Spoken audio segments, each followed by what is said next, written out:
Let's see. I like this movie. I gonna download it. Oh my god!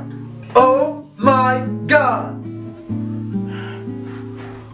Good morning, sir. Here is the internet company. How can I help you? You better help me because I'm very mad right now. Calm down, sir, please. Tell me what kind of your problem, sir. I was about to watch an amazing movie and it takes 10 minutes to download the fucking movie.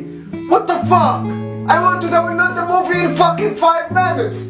We are very sorry, really sorry, sir, about that. I pay you, so you better help me, you piece of shit. Can you hold on, please, sir? Now, sir, you can download the movie in only 5 minutes. Goodbye, you fucker. Thank you for calling, sir. Now let's download the movie. أفلام وثائقية ساخنة.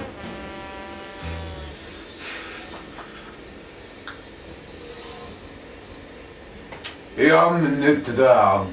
وفاء عامر، وفاء عامر إغراء، وفاء عامر ساخنة. الله الله الله الله الله الله الله الله. ايه يا عم ده؟ دي ما بقتش قاعد على الانترنت خالص. شات، مصريات، للرومانسية. هموت انا في الرومانسية. ده ايه يا عم ده؟ الواحد مش عارف يتفرج على الانترنت ولا يتكلم في الشات. طب عليا الطلاق ما سكت له. للغة العربية اضغط 1، للغة الأجنبية اضغط 2. لو عايز تشارك في أحسن عروضنا الجديدة دوس 1، لو عايز تشارك في إحدى عروضنا القديمة اضغط 2. لو عايز ما تخلصي يا ولية يا باردة. ما ترد يا عم اشرف على العملاء. يا عم رد انت. يا عم اشرف ما ترد على العملاء. الغم ده والناس مش عايزة تستنى. الو يا فندم من خدمة العملاء مع حضرتك. يا عم انا مش عارف اقعد على الانترنت خالص. المشكلة يابا ان قبل ما تقول لي اي حاجة يا فندم راستر الراوتر. طب سيبنا نكمل المشكلة. يا فندم راستر الراوتر. رسترت الراوتر يا فندم؟ رسترت الراوتر يا باشمهندس. رستره تاني بقى. يا باشمهندس اسمع مني المشكلة طبعا عشان تعرف تحلها. اتفضل، ايه مشكلة حضرتك؟ يابا انا مش عارف اتفرج على افلام وثائقية ولا اتفرج على صور ولا عارف اتكلم مع البنت اللي اسمها دونت سبيك انا مش ليه. طب المشكلة دي يا فندم على رقم حضرتك ولا رقم امك ولا رقم جوز امك؟ ايه الشركة الهبلة دي؟ يعني المشكلة على الرقم ده. طب ثانية كده يا فندم اعمل تشيك.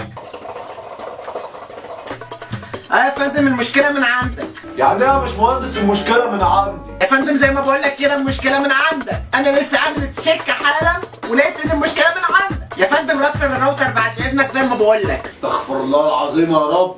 رسترته تاني يا باشمهندس وما فيش ايات ولا حاجة. رستره تالت بقى. رسترته تالت يا باشمهندس وما فيش ايات ولا حاجة. طيب احنا دلوقتي هناخد خطوة.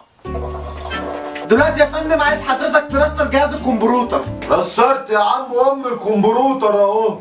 يا عم النت مش شغال لسه. بص يا فندم المشكلة من عند حضرتك مش من عندنا. تقدر حضرتك تبدأ ترستر في الراوتر وفي الكمبيوتر لحد ما حضرتك تلاقي ان النت اشتغل. بعد اذنك يا باشمهندس شغل لي ام الانترنت عشان تعدي الليله دي على خير. يا فندم ما تكلمنيش كده يا فندم. ما تكلمنيش كده يا فندم. يا فندم ما تكلمنيش كده يا فندم. اتكلم زي ما انا عايز يا باشمهندس. انا جايب راوتر ب 20 جنيه مكلفني فلوس قد كده وبدفع لكم اشتراك 50 جنيه كل شهر. يا فندم انا بحضرك ما تكلمنيش كده يا فندم. يا فندم ما تكلمنيش. تعبيط ولا ايه يالا؟ ده انا ابن خالة امي اللي هو شرطه اسمه عباس الضخ. انت تسمع عنه بس ما تعرفوش. يا فندم احنا مش هخلينا نعدي عليكم. تكلمني بنتهم احسن من كده يا فندم. انت عبيط يا هبل. خلاص يا فندم ولا ما تهدى يا عم شريف في ايه؟ يا عم الناس ما عندهاش دم يا عم حامد. طب اهدى يا عم. اهدى يا عم حامد. ما انت شايف الناس بيكلمنا ازاي؟ خلاص طب اهدى يا عم ولكن شريف. الناس خلينا نعدي معلش عليهم. معلش يا معلش يا فندم عم محدش يكلم شريف. يا حامد. يا معلش يا حامد عم أنا شريف، محدش معلش يكلمني كده يا اهدى. حامد. يا حامد والله انا طلعت الثلاثه محدش يكلمني كده يا حامد. يا حامد انا محدش يكلمني اهدى كده. حبيبي اهدى. انا بقيت 30 سنه على المكتب ده. بعد كده اقول يا حامد على ده ها؟